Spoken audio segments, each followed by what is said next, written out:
오늘 말씀 레위기 19장 말씀인데 너무나도 중요한 말씀입니다.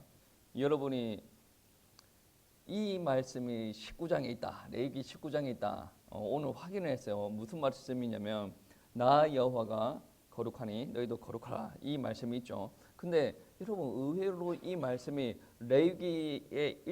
레위기를 보지 않더라도 성경 전반적으로 이런 뉘앙스의 메시지가 너무나도 많이 있어요. 사도들도 너희는 거룩하라.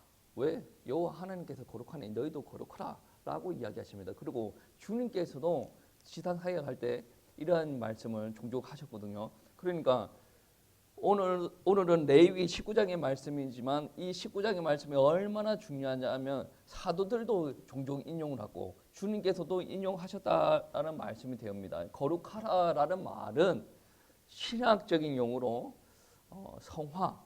성화는 어떤 말이냐면 우리가 쉽게 표현하면 예수님을 닮아가는 과정, 그러니까 하나님의 성품을 닮아가는 과정. 그러니까 불신자들이 여러분을 바라보면 그리스도의 향기가 느껴집니다. 이게 진해지면 진해질수록 성화의 정도가 높아진다라는 말씀인데 이거는 나는 그거를 할래 말래 선택의 상황이 아니에요. 이거는 하나님께서 내 백성 하나님의 백성으로 만들어 놓은 하나님의 백성에게 명령하셨어요. 거룩하라.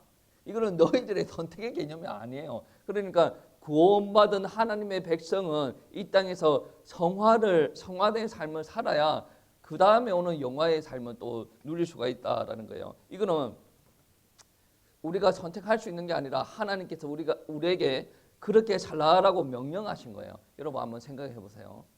이 땅에 많은 그리스도인들이 교회 안에서는 행복하고 거룩하고 사랑이 많고 막 그래요. 그런데 교회 밖으로 나가면 어때요? 우리 종종 안 좋은 소리들이 들리죠. 예수를 믿는 사람들이 사기를 쳤네. 예수를 믿는 사람이 술을 마시고 다니네. 예수를 믿는 사람들이 뭐 이렇게 사람을 찔렀네. 막 그런 소리를 들어요. 그것 가지고 우리가 구원 못 갑니다. 그런 이야기를 하는 게 아니라 지금 하나님께서 거룩하라라고 말씀을 하셨는데 이 땅에서 거룩한 삶을 못 살아가는 경우가 너무나도 많이 있다라는 거예요. 예를 들어서 교회 안에서 우리는 거룩하게 산다라고 하는데 교회 밖에 나가서 가정에서 이루어지는 삶과 직장에서 이루어지는 삶이 거룩하지 않을 때가 너무나도 많이 있어요. 이거는 어떻게 보면 우리 신앙생활에 심각한 오류에 빠져져 있다. 여러분 생각 한번 해보세요. 이게 정상적입니까? 아니 교회 안에서는 거룩하게 살아가는데 교회 밖에서는 거룩하지 않다라는 말은 이상한 말 아니에요. 교회 안에서도 뭐 쌍소리하고 돌아다니든지 이거를 사람이 일관성이 있어야지. 안 그렇습니까? 아니 교회에서는 그렇게 거룩하고 사랑이 많은 것처럼 보이는데 교회 밖에 나가서면 그게 안 되어진다라는 것은 뭔가 어딘가에 문제가 있다라는 거예요. 우리가 이 땅에서 하나님께서 원하시는 삶을 살아내야 되는데 어딘가에 문제가 있으니까 그게 안 되어지겠죠. 우리가 이 땅에서 살아갈 때, 세상에서 살아갈 때 하나님의 형상을 우리가 못 드러낸다라고 한다면 이거는 오류에 빠져져 있는 거예요. 어떤 말이냐면 우리가 예배를 드리게 된다. 예배를 드린다라는 그 말 한마디에 우리가 거룩하여졌다라고 착각을 할 수가 있어요. 저도 목사고 여러분도 직분을 다 했죠. 우리가 목사기 때문에 장로기 때문에 나는 집사기 때문에 교회 안에서 이런 삶을 살아야 되고 교회 안에서는 거룩하여진 것처럼 보이는데 실제적인 삶에서 그게 안 되어진다라고 한다면 그런 거죠. 우리가 교회도 예식이지 않습니까? 의식. 그러니까 직분도 의식에서 연장선에 있는 직분이지 않습니까? 본질적으로는 거룩하여지지 않았는데 예배 드려야 되니 우리가 목사의 직분을 감당을 해야 되니 우리 집사의 직분을 감당을 해야 되니 어떤 일들이 일어난다는 거예요. 그 삶에 맞춰서 살아가다 보니 어느 의식적으로 그러니까 형식적인 거룩함이 드러나는 거예요. 우리 안에는 전혀 거룩함이 없는데 외부적으로 드러내야 하는 삶이 거룩한 삶이 되어지니 교회 안에서는 억지로 거룩하게 살아가는 거고 근데 교회 밖에서는 거룩하게 살지 않는다라는 말은 무슨 말이냐면 교회 밖에서는 나는 목사가 아니거든. 교회 밖에서 나는 집사가 나는 장로가 아니다라는 말이 되어지는 거예요. 그러니까 교회 안에서는 누군가를 의식을 하고 살아가는 거고 교회 밖에서는 의식할 사람들이 없단 말이에요. 술 한잔 부딪히자 그러면 짱하고 원샷하고 이러고 하니 이게 참 슬프기도 슬픈데 조금 그러한 말이 되어지는 거예요. 어떤 사람들은 그럽니다. 영권이 있는 목사님들, 기도하면 귀신 나가는 목사님들, 그러한 사람들도 다 거룩하지 않겠습니까? 제가 어떤 분의 이야기를 들었어요. 그런데 그분들도 참 훌륭하신 분인데 실수를 많이 하시는 것 같아요. 뭐 측근에 있는 사람들의 이야기를 들어보면 여러분 훌륭한 목사님이라 이 기준이 어디입니까?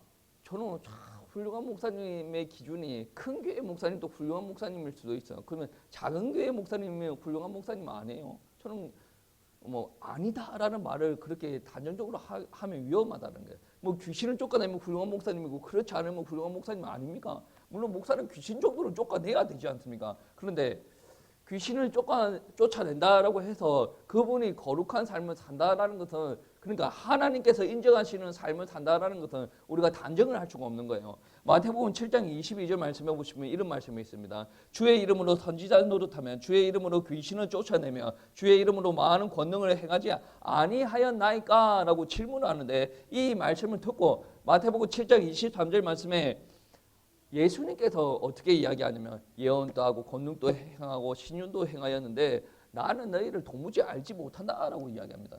분명히 능력이 드러났는데 왜 예수님을 알지 못한다라고 이야기를 합니까? 능력은 능력이고 하나님께서 원하는 삶을 사는 것은 별개의 문제다. 이게 내가 신유의 은사가 일어나고 귀신을 내어쫓고 뭐 고치고 그러한 일들이 일어난다고 해서 하나님께서 원하시는 거룩한 삶을 같이 살아간다라는 것은 별개의 문제예요. 그러니까 우리가 목사로부터 이렇게 살아가지만 뭐 최선을 다해서 목회를 하지 않겠습니까? 목회를 하고 나서 그 다음에 또 다른 삶은 우리는 싸우면서 살아가야 된다는 거예요. 왜? 이 강대상에 일어나는 일이 전부 다가 아니거든. 우리 교회 안에서 뭐 서로 섬기고 교제하고 이런 게 전부 다가 아니에요. 그러면 목사는 교회 안에서만 목사하면 됩니까?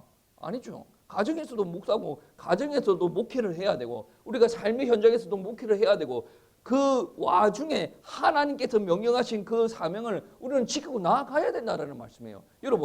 여러분도 마찬가지예요. 직장에 가지 않습니까? 직장에 가면 여러분은 그리스도인 아닙니까? 하나님의 자녀 맞지 않습니까? 여러분 가정생활할 때 여러분 안에 있는 성령님이 갑자기 다른 데로 신방 가십니까? 아니죠. 여러분 안에 그대로 있지 않습니까? 근데 왜 여러분 안에 있는 그분을 존중하지 않고 그분께서 여러분에게 말씀하신 그 말씀을 등한시 여기게 되어집니까? 하나님께서 그러한 것을 보고 싫어하신다라는 말씀입니다. 어떤 사람은 이러한 부분에서 더 예민하게 반응해가지고 고립된 삶을 추구하는 사람이 있어요. 어디 들어가서 그름한 옷을 입고 나는 청빈한 삶을 살겠다 막 그래가지고 사람도 안 만나고 뭐 죄도 짓지 않고 여러분 이런 사람들이 훌륭해 보일지는 모르겠는데 저는 그거는 하나님께서 원하는 삶은 아니라고 봅니다. 왜 그러냐면 하나님께서는 세상을 밝히라고 우리를 부르신 거 아니겠습니까? 죽어가는 사람들 살리라고 우리를 부르셨는데 혼자 죄 안 지으려고 이렇게 하면 복음이라는 말 자체를 이해를 잘못한 거예요. 오늘 거룩하라라고 이야기를 하면서 혼자 고립된 삶에서 거룩하라고 하지 않습니다. 사회 안에서 거룩하고 이웃과 같이 거룩하고 다른 사람들도 신을 섬기는데 우리도 우리 하나님을 섬기는 모습에서 같이 어울려가면서 거룩한 모습을 보여주라라고 이야기를 하십니다. 여러분 하나님께서는 자꾸 이거를 요구하세요. 우리가 하나님의 머리 안까지 안 들어가 봐서 잘 모르겠는데 하나님은 분명히 우리에게 이야기하십니다. 하나님의 백성으로 우리를 삼으셨고 하나님의 백성에게 하나님께서는 거룩함을 요구한다. 어떻게 보면 거룩이 뭡니까? 착하게 살아야 됩니까? 아니에요. 전혀. 여러분 예를 들어서 주일날 예배 안 드립니다. 근데 사람은 정말 착해. 목사보다 더 착합니다. 자기가 뭐 500 버는데 그 중에서 400을 구제로 씁니다. 자기는 거의 굶어요. 옆에 있는 사람들 흐름한 옷을 입고 다니는 사람들 보면 자기 옷을 뭐 벗어가지고 입혀줍니다. 근데 교회는 안 나와. 그 사람 보고 거룩하다고 합니까? 거룩한 거 아니거든. 여러분 거룩한 거나 착한 거나 다른 겁니다. 거룩한 거는 하나님께서 요구하신 대로 우리가 살아가는 거예요. 하나님께서 요구하는 대로 세상과 분리되어서 고립된 삶을 살아간다는 게 아니라 세상 가운데 같이 어울려 가더라도 누가 보더라도 저 하나님 믿는 사람이네. 누가 보더라도 야 하나님 믿는 사람은 저렇게 살아가네 라는 인정하는 부분들이 있어야 되는데 사람도 인정하는데 하나님께서 그 안에서 정말 기뻐하신다라는 말씀이 되어지는 거죠. 여러분, 하나님께서는 거룩함을 요구하세요. 그러면 우리는 그거를 잘 못하는데 라고 말할 수도 있겠지만 그 안에서 우리는 잘 안 되어짐에도 불구하고 하나님께서 명령하셨기 때문에 우리는 거룩한 모습을 살려고 발부둥치는 모습 정도는 있어야 됩니다. 바울 같은 경우에는 육신을 쳐서라도 그러한 일을 해 나가야 된다라는 말씀입니다.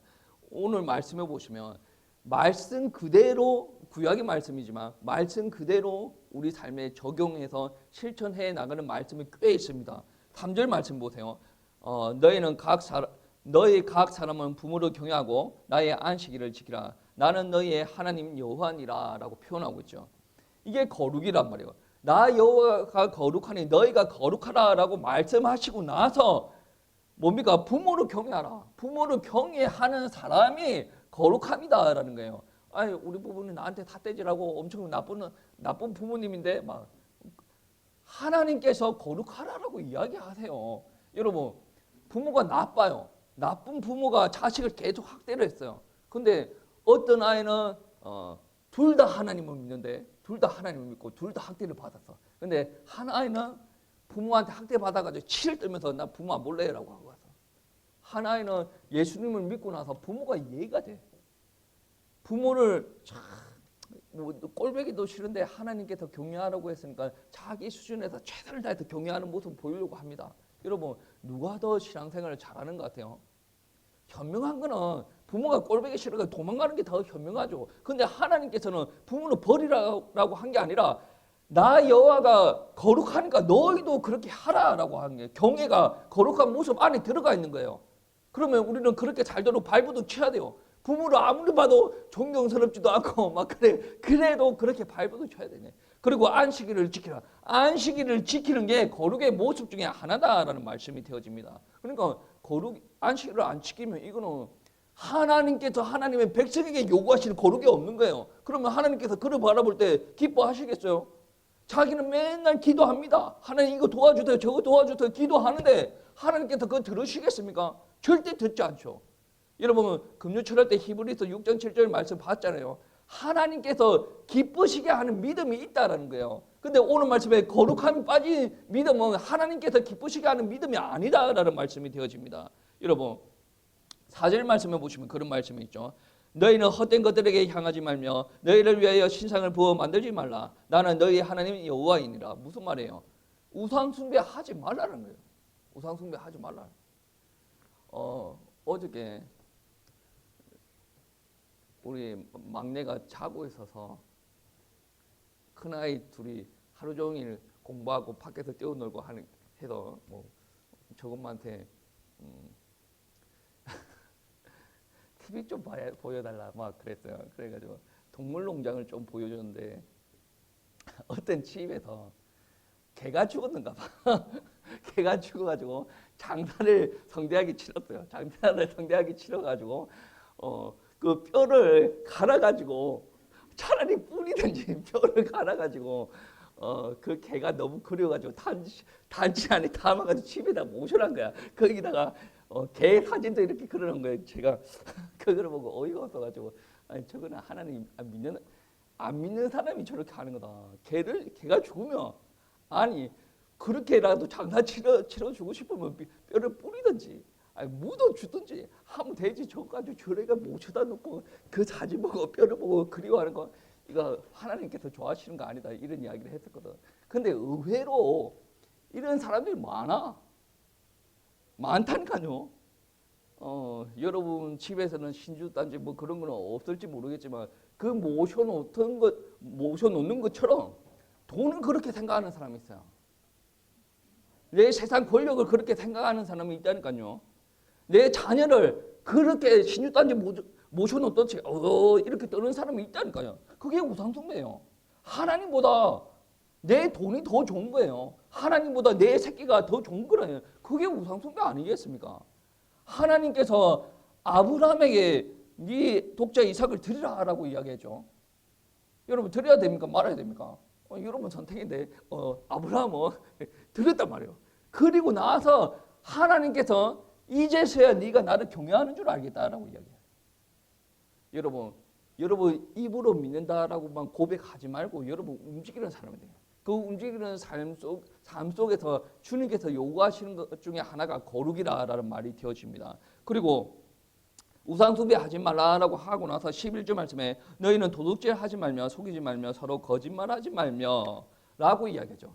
여러분 이거는 세상적인 사람들도 똑같이 이런 말을 합니다. 속이지 말고 거짓말하지 말고 도둑질 하지 말아라. 이거 하나님께서 거룩의 영역에 이게 포함이 되어져 있는 거예요. 나는 하나님 믿어 하면서 맨날 장발차려 몰래 이렇게 합니다. 이거는 거룩의 모습이 전혀 아니죠. 하나님의 보기에도 그렇지만 세상 사람들이 볼 때도 이거는 거룩의 모습이 아니다. 16절 말씀에 너는 내 백성 중에 돌아다니며 사람을 비방하지 말며 내 이웃의 피를 흘려 이익을 도모하지 말라. 나는 여호와이니라. 남을 헐뜯지 말라라는 거예요. 비방하지 마라. 남을 왜 헐뜯습니까? 왜? 자기 안에 죄성을 못 이겨서 남을 헐뜯는 거 사실 이거는 목사라도 이런 부분과 싸워야 되는 것 같아요. 내 주변의 어르신들 이야기 들어보면 여기에 다 실수하는 부분들이 좀 많이 있는 것 같아요. 여러분뿐만이 아니라 이 땅에서 육신을 가지고 있는 모든 죄인들이 비방하고 헐뜯는 것을 너무 즐겨. 여러분 오징어 뜯는 것보다 사람 뜯는 게 더 행복하다니까. 여러분 안 그렇겠어요? 오징어 뜯으면 치카치카 해야 되고 다 이거 사람 뜯는 게 그렇게 편해. 재미나. 드라마 보는 것보다 더 재미납니다. 근데 하나님께 다 하지 말래요. 안 해야죠 그럼. 여러분 하나님이랑 맞짱 뜰래요? 하나님 하지 말라고 하면 하지 말라니까. 알겠습니까? 17절 말씀에 너는 내 형제를 마음으로 미워하지 말며 내 이웃을 반드시 견책하라. 그러면 내가 그에 대하여 죄를 담당하지 아니하리라. 마음으로 형제를 미워하지 말랍니다. 그리고 여러분 그렇게 하세요. 사랑이 안 되어진다라고 하더라도 미워하지 마세요. 이거는 하나님께서 여러분에게 요구하시는 거룩의 모습이다라는 거예요. 그리고 26절, 27절 말씀해 보시면 너희는 무엇이든지 핏째 먹지 말며 점을 치지 말며 술법을 행하지 말며 머리가 가를 둥글게 깎지 말며 수염 끝을 손상하지 말며 이거 간단하게 이야기하면 우상숭배하지 말라라는 거예요. 왜 그러냐면 이 당시에는 짐승을 잡아서 제사를 우상숭배를 할 때 그 피를 받아 먹었대요. 그리고 받아 먹고 우상숭배하는 사람들은 머리를 또 둥글게 깎아서 그러한 부분들이 있답니다. 저는 정확하게 잘 모르는 그 시대에 안 살아봐서 잘 모르겠는데 27절, 26절 말씀에 우상숭배하는 것을 두고 이야기를 합니다. 점을 치지도 말라라고 이야기를 하지 않습니까? 그리고 31절 말씀에 너희는 신접한 자와 박수를 믿지 말며 그를 추종하여 스스로 더럽히지 말라. 나는 너희의 하나님 여호와이니라. 하나님께서 우상숭배 가장 싫어하세요. 우상숭배를 가장 싫어하는데 그 우상숭배에서 역사하는 애들이 누구예요? 귀신 아니겠습니까? 그런데 우리가 미래를 모르고 막 불안해서 신접한 박수들한테 무당한테 가서 점을 칩니다. 하나님께서 진노할 노릇 아니겠습니까? 오늘날 교회 다니는 사람들 중에 이러한 사람들 엄청 많대요. 서울에 어디 점집에 가보면 집사들, 장로들이 목사들까지 거기서 점을 본대. 제가 저는 이야기를 했죠. 아니 목사들이 교회를 개척해야 됩니까? 공부를 더 해야 됩니까? 선교를 가야 됩니까? 그거를 하나님 앞에 물어봐야 될 거 아니에요. 아니면 선배 목사님한테 조문을 구하든가. 아니 그 구할 데가 없어가지고 귀신 들린 사람들한테 가가지고 이걸 어떻게 해야 됩니까? 물어본다니까. 이게 하나님이 일할 사람들의 모습이 되어집니까? 아니요. 그 사람들은 하나님이 일 안 해야 돼요. 그냥 목회직을 내려놓고 그냥 일하러 다니셔야 돼. 그 정도의 믿음이 안 되는 사람이 어떻게 하나님의 일을 하겠습니까? 여러분 전보러 가라고 하면 가겠어요? 차라리 여러분이 목회하는 게 낫잖아요. 그만큼 이거는 예민한 문제예요. 하나님께서 가장 싫어하는 일을 해가면서 나는 목회한다. 나는 하나님 앞에 기도한다. 이 말 자체가 안 되는 거예요. 간음하는 거 아니면 영적인 간음. 하나님을 믿으면 신랑 예수를 믿는다 그러면 확실히 믿어야지. 확실히 믿는데 신뢰가 떨어지다 보니까 곁눈질을 하거든. 원래 처음부터 음란한 짓 하는 사람은 없어요. 원래 태생부터 음란한 사람은 모르겠으나 처음부터 음란한 짓 하지 않습니다. 결혼할 때 어떻게 합니까? 내 신랑밖에 없어. 결혼한 지 한 10년 되어지면 어떻게 합니까? 고르고 골랐는데 어떻습니까? 아무리 그렇게 골라도 결혼 생활 다 후회한다 그러더라고. 근데 그 후회가 육신적으로 자꾸 마음이 응어리지면 어떻게 됩니까? 외부로 눈 돌린다는. 근데 사랑은 일정치가 않아요. 항상 이게 성령 충만하듯이 항상 사랑이 충만하지 않는단 말이에요. 성경에서도 아니 여러분 인간이 하나님을 만났을 때 그 사랑이 얼마나 뜨겁겠습니까? 근데 그 사랑이 식어져 버린다 그러죠. 사람도 남녀간의 사랑도 식어집니다. 그 가정이 유지가 되어지려면 어떻게 유지가 되어집니까? 같이 뜨겁게 사랑해야 유지가 되어집니까? 아니요. 어떻게 사랑해야 됩니까? 하나님께서 말씀하시는 대로 살아가야 그 감정도 회복이 되어지고 그 집안이 유지가 되어지고 하나님께서 원하시는 그 가정을 통해서 이루시려고 하는 일들이 일어나게 되어진다라는 말씀이 되어집니다. 여러분 진정으로 여러분이 판단해서 여러분이 결정하고 여러분이 살아가는 그러한 삶을 살지 마세요. 음란하게 살아갈 수밖에 없어요. 하나님을 바라볼 때 내 기준과 맞지 않아요. 아니 네 기준에 맞지 않는 게 당연하지. 네는 죄인 아니야. 네는 육에 속한 사람 아니야. 그러면 하나님 기준에 안 맞는 거지. 그러면 어떻게 해야 됩니까? 네 기준은 고쳐야지.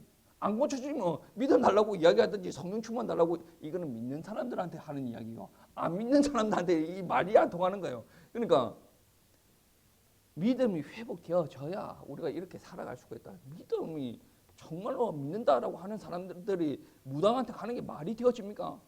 이게 거룩의 영역이에요. 이거는 무슨 말이냐면 여호와 하나님 완전히 짓밟고 무시하는 거예요. 내가 하나님의 백성인데 하나님께서 나를 이끌어 가시는데 하나님을 안 믿고 무당한테 간다는 말이 그 말이 되어집니까? 예배를 드리는 게 하나님 앞에 와가지고 예배 드리는 게 당연한 건데 이거 안 믿고 안 드리고 저 우상 숭배한다는 게 말이 되어집니까? 아주 심각한 문제예요. 이게 안 되어지는 것을 두고 거룩하지 못하다라고 이야기하는 거예요. 하나님께서 기쁘시게 하는 믿음에 안 들어가 있다라고 이야기하는 겁니다.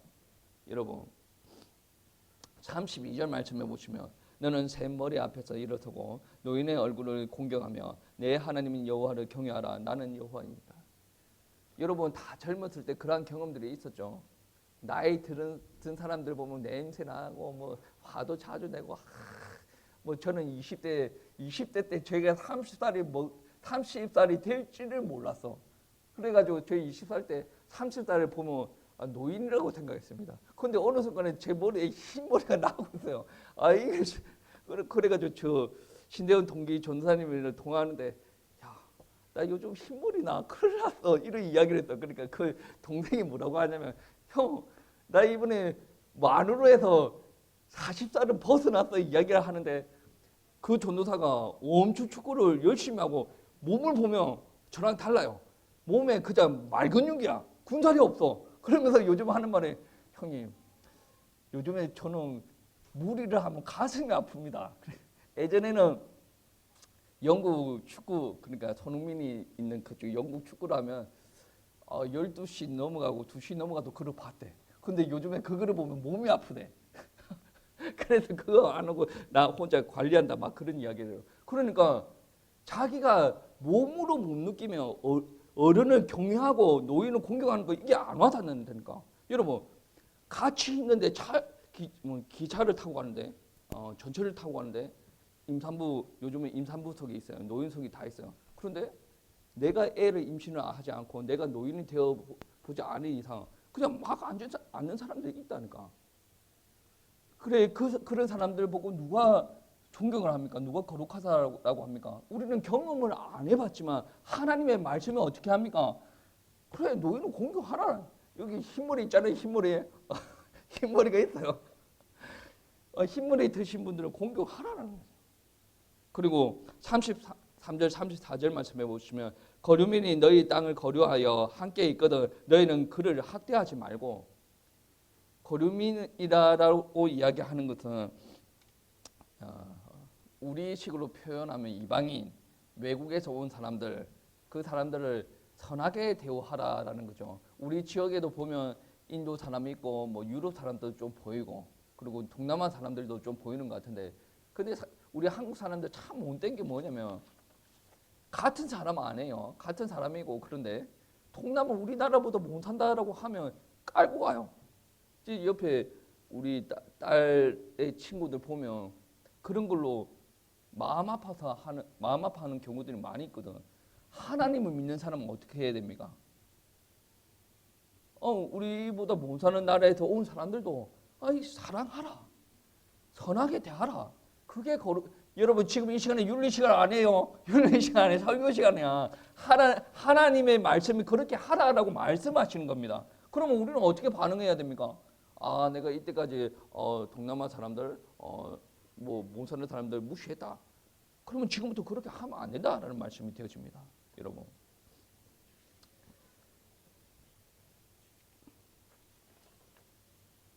그리고 우리가 약간의 있는 그대로 말고 이 가르침의 원리가 무엇인지 해석을 해서 받아들여야 될 가르침이 있어요. 그게 9장 9절 10절 말씀에 그런 말씀이 있습니다. 한번 합독하시겠습니다. 9절 10절 너희가 너희 땅에서 곡식을 거둘 때에 너희 밭 모퉁이까지 다 거두지 말고 내 떨어진 이삭도 줍지 말며 내 포도원의 열매를 다 따지 말며 내 포도원에 떨어진 열매도 줍지 말고 가난한 사람과 거류민을 위하여 버려두라. 나는 너희의 하나님 여호와이니라. 아멘. 우리나라도 좀 이런 게 있었죠. 뭐 가을에 추수할 때 모든 과일을 따는 게 아니죠. 예. 동물들도 좀 먹으라고 열매를 좀 내버려 두는 경우들이 있는데 하나님의 말씀은 이렇게 이야기를 하고 있어요. 열매를 다 따지 말고 곡식도 다 줍지 말고라고 이야기하는데 오늘날 이게 그렇게 필요 없는 이야기 같기도 합니다. 왜? 여러분 곡식을 여러분 따서 먹는 사람 몇이나 있겠습니까? 별로 없어요. 이 말은 무슨 말이냐면 내가 조금 부유하다라고 한다면 주변에 어려운 사람들을 좀 생각을 하라라는 말씀입니다. 가난한 사람들을 배려하라라는 말입니다. 이거를 통해서 하나님의 거룩함을 드러낼 수가 있다. 단순히 거룩하라라는 말은 거짓말하지 말고 찔러치기지 말고 도둑질하지 말고 이런 부분에 속해져 있는 것이 아니에요. 비방하지 말고 남을 헐뜯지 말고 형제를 미워하지 말고 예배 잘 드리고 우상 숭배하지 말고 그러다가 어떤 말까지 있습니까? 거류민을 선하게 대하고 또 가난한 자들에게까지 너희는 선하게 대해야 된다. 그 사람들을 그렇게 행동을 해야 하나님께서 보실 때 선하다라고 표현이 되어지는 거예요. 우리는 이 땅에 우리를 위해서 살아가는 사람들이 아니에요. 우리는 하나님의 영광을 위해서 살아가는 거예요. 하나님을 위해서 우리는 이 땅에 살아가는 거예요. 그러면 주변 사람들이 우리를 바라볼 때 하나님 믿는 사람은 다르구나. 하나님 믿는 사람은 저렇게 사랑이 많아. 가난한 사람들도 섬기고 이민 온 사람들도 섬기고 자기보다 힘없는 사람들 저렇게 하나님께서 그러한 모습들로 통해서 영광이 드러나기를 원하신다는. 누가 보더라도 하나님 믿는 사람은 다르네. 여러분 말도 함부로 하지 말라는 거예요. 그 말입니다. 여러분 말로 통해서 옆에 사람들이 상처받아간다. 그거는 거룩과 상관이 없는 거예요. 내가 교회를 위해서 엄청나게 헌신을 했든 말든 하나님께서 싫어한다라는 말씀이 되어집니다. 그리고 13절 14절 말씀에 오시면 너는 내 이웃을 위하여 억압하지 말며 착취하지 말며 품꾼의 삭을 아침까지 밤새도록 내게 두지 말며 너는 귀 먹은 자를 저주하지 말며 맹인 앞에 장애물을 놓지 말고 내 하나님을 경외하라. 나는 여호와이니라 라고 이야기합니다. 내 이웃을 억압하지 말고 라고 이야기합니다. 내가 조금 힘이 있고 세력이 있다라고 해서 옆에 사람들을 억누르지 말라라는 거예요. 나에게 주어진 권세, 힘, 누가 허락하여 주신 거예요? 내가 하나님을 믿는다라고 한다면 하나님께서 나에게 허락하여 주셨다라는 믿음이 있어야죠. 그거 힘 가지고 주변 사람들을 억누르고 힘들고 못하게 이렇게 괴롭히고 있으면 하나님께서 그거 싫어하십니다. 하나님께서 나한테 그 힘을 허락하여 주셨다면 그 힘을 하나님 앞에 온전히 순종을 해야 되지 않습니까? 그 순종하는 방법을 오늘 기록하고 있지 않습니까? 억압하지 말아라. 나는 억압하고 싶은데 인간의 죄성에서 나는 말 아니겠습니까? 그거 하지 말아라 라고 이야기하죠. 그러니까 하나님의 말씀대로 억압하고자 하는 욕구를 꺾어야 되죠. 성령 충만하면 이게 사라져 버리네. 그러니까 늘 우리가 기도 제목은 뭡니까? 성령 충만입니다. 이걸 그냥 있는 말이 아니거든. 성령 충만이 안 되어지면 하나님께서 원하시는 삶을 살아갈 수가 없다라는 말씀이 되어집니다. 너는 귀 먹은 자를 저주하지 말고 맹인 앞에 장애물을 놓지 마. 여러분 한번 이거는 엄청 나쁜 사람들이에요. 맹인이 이러고 걸어갑니다. 이렇게 걸어가는데 예전에는 지팡이도 별로 없었죠. 이렇게 걸어가는데 그 앞에 장애물 놓으면 어떻게 됩니까? 넘어지겠죠. 뼈가 부러질 수도 있고 이빨이 부러질 수도 있고 머리가 다칠 수도 있는 거 아니겠습니까? 어마어마하게 악한 짓 아니겠습니까? 그리고 맹인 앞에 저주하지만 어차피 맹인 못 듣지 않습니까? 우리 찬민은 못 들어. 야 찬민아 바보 찬민아 막 함부로 이렇게 이야기했다라고 한번 해보세요. 못 들어. 어차피 못 듣는데 그래도 하지 말라는 거죠. 하나님께서 그렇게 합니다. 왜? 그러한 것들이 뭐냐면 악한 성품에서 나오는 거예요. 어차피 저는 못 듣지 않습니까? 그래 우리끼리 재미나게 이렇게 한번 해보십시다. 뭐라고 하는 거야? 하나님을 의식하면 그런 말을 안 해야 되는 거 아니겠습니까? 그러니까 다르게 이야기하면 어차피 못 듣는 거 뭐 다른 사람이 없어. 우리끼리 다른 사람들 뒷담화 까는 거 그런 것도 하지 말라는 거죠. 어차피 못 듣는 거 아니겠습니까? 우리끼리 재미나게 놀면 되지 않습니까? 뭐라는 겨? 그럼 안 돼요. 왜? 하나님께서 지금 우리들한테 무엇을 요구하십니까? 거룩함을 요구하는 거예요. 남의 이야기를 좋은 이야기 칭찬하고 세워주는 이야기는 어마어마하게 좋은 이야기가 되지 않습니까? 그런데 우리 안에 악한 성품에서 나오는 다른 사람 뒷담하고 욕을 하고 저주하고 뭐 장애인들 막 함부로 대하고 그러한 것들이 있으면 하나님께서 그거를 싫어하신다는. 나는 재미를 위해서 뭐 이렇게 편안하게 이야기해드릴지 모르겠지만 하나님께서 우리를 볼 때 그걸 아주 싫어하신다라는 말씀이 되어집니다. 여러분 우리에게 주어진 모든 권세 옆에 있는 사람들을 억압 안 하도록 그것까지 하나님 앞에 굴복을 시켜야 돼. 내가 하나님 앞에 건강하게 이렇게 살고 있다. 이 건강도 하나님 앞에 굴복이 되어야 되는 거 아니겠습니까? 옆에 장애인들 있다라고 해서 내가 건강하다. 함부로 대하면 안 돼요. 내가 삶의 형편이 좀 나아졌어요. 좀 누리고 있어요. 그거를 하나님 앞에 감사하고 하나님 앞에 굴복을 해야 되지. 그거를 통해서 옆에 몽사하는 사람들 함부로 이야기하면 됩니까? 안 돼요. 이거를 보고 거룩하지 않는 사람들이 하는 모습들이다. 하지 말라는 목사의 말이 아니라 하나님의 말씀입니다. 사랑을 실천하는 삶을 가시기 바랍니다. 그러니까 레위기 19장 18절 말씀해 보시면 이런 말씀이 있죠. 내 이웃을 사랑하기를 내 자신과 같이 사랑하라. 나는 여호와이니라 라고 표현하는 거예요. 하나님께서 레위기 19장 말씀에 계속 강조하는 말이 무엇입니까? 착하게 살아라라는 게 아닙니다. 내가 너를 하나님의 백성으로 삼았으니 내가 말하는 거룩한 삶을 살아라라고 명령하시는 겁니다. 이게 바로 기준이에요. 무엇이 기준입니까? 거룩이 기준이다. 그 기준을 제시를 어떻게 했냐? 하나님께서 말씀을 주셨어요. 여러분이 살아갈 때 어떻게까지 열심히 살아야 하나님께서 기뻐하시겠습니까? 거룩의 영역에서는 레위기 19장에서 말씀하시는 그 기준으로 살아야 돼요. 그러면 나는 사람들끼리 뭐 이렇게 하는 거 좋아하고 뭐 내 힘을 함부로 사용하는 거 좋아하고 나는 우상숭배를 적당하게 하고 예배도 적당하게 안 드리고 그렇게 했는데 여러분 하나님의 기준 보면 여러분 X예요. 여러분 그렇게 산다라는 게 아니라 여러분 만약에 그렇게 있다라고 하면 X다라는 거예요. 기준은 하나님께서 정해놓은 거예요. 인간이 정해놓은 게 아니라 하나님이 정해놨다는 거예요. 여러분 한번 생각해 보세요. 요즘 예배 수요 예배 드리고 금요 예배 드리고 주일 예배 드립니다. 누가 만들어 놓은 거예요? 그것도 사람이 만들어 놓은 건데 제가 아는 어떤 교회에서는 수요 예배 없애버렸어.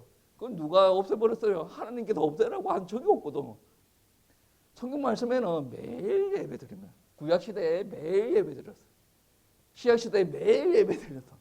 그렇게 핍박이 심한데 매일 예배 드렸어. 그 기준이 어디란 말이야.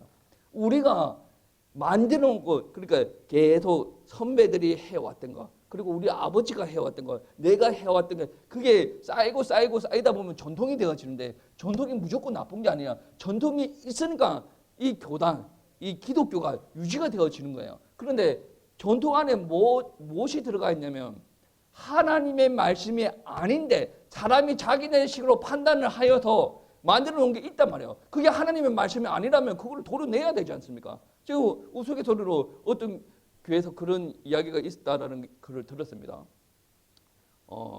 장로님들 당회 모임이 많은데 젊은 목사님이 들어갔대. 그러니까 당회 장은 누구입니까? 당회 장이 누구예요? 목사님이죠. 어디서 당회 장관이 장로가 어이 목사 커피 좀 타와. 설교 시간에 딴소리를 뭐라 해도 이런 경우가 있단 말이에요. 여러분 이게 하나님의 교회입니까? 장로님들의 교회입니까? 하나님의 교회는 아니거든. 장로는 처음에 왜 세워져서 장로도 신약 성경에 장로라는 부분이 있어요. 근데 오늘날 장로는 신약 성경에서 말하는 장로가 아닙니다. 그 칼빈이 그런 이야기 다 접어두고 처음에 장로가 세워질 때 목사님만 중심으로 이렇게 사역을 하다 보니 목사님이 자꾸 잘못된 길을 혹여나 선택을 하게 되면 이 교회 공동체가 잘못 가는 경우가 있거든요. 그래 놓으니까 장로라는 것을 세워줘서 목사님을 조금 더 건강하게 목회를 할 수 있도록 이게 보필하는 그런 부분입니다. 그게 보필이 조금 이게 도가 지나치다 보니까 목사님들 견제하고 그러니까 더 심하다 보면 목사를 조부리듯이 이렇게 하는 경우들이 있단 말이에요. 이것도 하나님께서 말씀하신 게 아니란 말이에요. 근데 오늘날 교회에 그게 보지시 이게 말씀이냐? 아니, 장로면 이 정도 해야 되는 거 아니냐? 말씀을 보고 그런 소리를 하든지. 강대상에서 말씀 한 개도 못 전하는 장로가 무슨 장로라고? 저는 그렇게 생각합니다. 성경 말씀에 장로가 말씀 전하는 게 있습니까? 없습니까? 있어요. 근데 말씀도 못 전하는 게 무슨 장로라고? 담임 목사는 잡아먹고 앉아있고 제 이야기가 아니에요. 제 이야기가 아니니까 이렇게 이야기하는 거예요. 제 이야기하면 우리 교회 장로님 발끈하겠죠. 제 이야기는 아닙니다. 그러니까 우리는 기준이 무엇이에요? 옆에 누가 그렇게 하더라. 그게 아니에요. 좋은 거는 배워야 되는데 나쁜 것까지 배우면 되지 않는단 말이에요. 하나님의 성품 안에 거룩함이 있어요. 근데 우리는 하나님의 백성이에요. 하나님의 백성은 어떻게 살아야 됩니까? 그 성품 안에 거룩함이 있으면 우리도 거룩함을 닮아가도록 발버둥을 쳐야 되지 않겠습니까? 우리 아빠가 뭐 검찰이야. 그러면 보통 아버지가 검찰이면 밑에 애들도 검찰 되려고 발버둥 치지 않습니까? 최소한 경찰은 되어야 되지 않겠습니까? 그렇게 사는 거 아니겠습니까? 그냥 아버지가 검찰인데 깡패짓 하고 다니는 애들 거의 없거든요. 하나님께서 이야기하는 거는 내가 너희의 아버지. 그러니까 너희 힘으로 거룩하게 살라라는 게 아니죠. 벌써 이미 거룩하게 살 수 있는 기본적인 뼈대를 만들어놨어요. 우리 하나님께서 거룩한 영을 이미 우리에게 부어놨단 말이에요. 그리고 우리는 그 성령 하나님의 음성에 그 성령 하나님께서 말씀하시는 게 귀를 기울이고 우리가 조금만 움직여도 10년 전에 우리의 삶보다 지금이 더 거룩해질 수가 있다. 성화라는 것은 지금 빵 거룩하게서 천국가 이 말이 아니거든. 점진적으로 이렇게 거룩해지는 거예요. 다윗도 그렇지 않습니까? 나쁜 짓 많이 했지 않습니까?